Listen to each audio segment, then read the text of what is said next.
Dreamscape presents The Tanglewood Wedding Shop by Lilac Mills, narrated by Nano Nagle. Chapter 1. Can I have a dog? Danny, who was sitting on the floor, playing with Lego, looked up at his mum hopefully. Edie took a pin out of her mouth and sighed. Danny, you know the landlord doesn't allow pets. Besides, I haven't got the time to look after a dog. I've got the time, her son said earnestly. Even if Eastern Estates allowed pets, Dan, you're not old enough to walk a dog on your own. Edie shuddered at the thought of her 8-year-old unaccompanied son walking along the river path. Only last year the river had broken its banks and flooded those cottages which ran alongside it, and everyone who lived in them had to be evacuated. Dangerous things were rivers. How about a kitty? He suggested. Cats don't need to be walked. Bless him, he was trying. Sorry, Danny, but I can't risk a cat's claws spagging the fabric. She gestured to the mountain of lace and silk, covering the little table in the living room.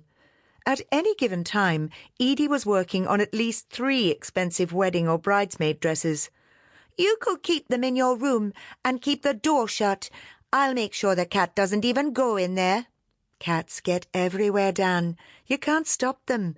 You know how I like to keep my bedroom window slightly ajar. I could stop it, he said, nodding his head vigorously.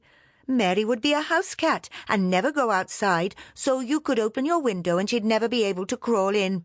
Mary? You've given the cat a name? She asked, and to her surprise, Danny blushed to the roots of his sandy blonde hair. He bent his head, concentrating on his Lego, and muttered, Might have. Edie smiled. What if it's a boy? It won't be. Her son was adamant. Mary is a girl. There's someone called Mary in your class, isn't there? A pause. Yes. He was still muttering, and the blush had developed into 2 sploshes of bright pink, one on each cheek. Edie suspected her little boy had a crush. Ah, how sweet, his first one.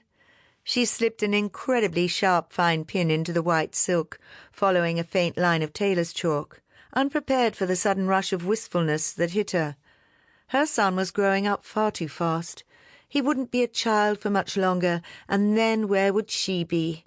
He would abandon her for his friends and girls, preferring their company to hers, leaving her all alone with just her job for company and an imaginary cat called Mary.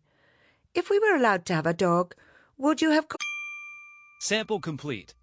Ready to continue?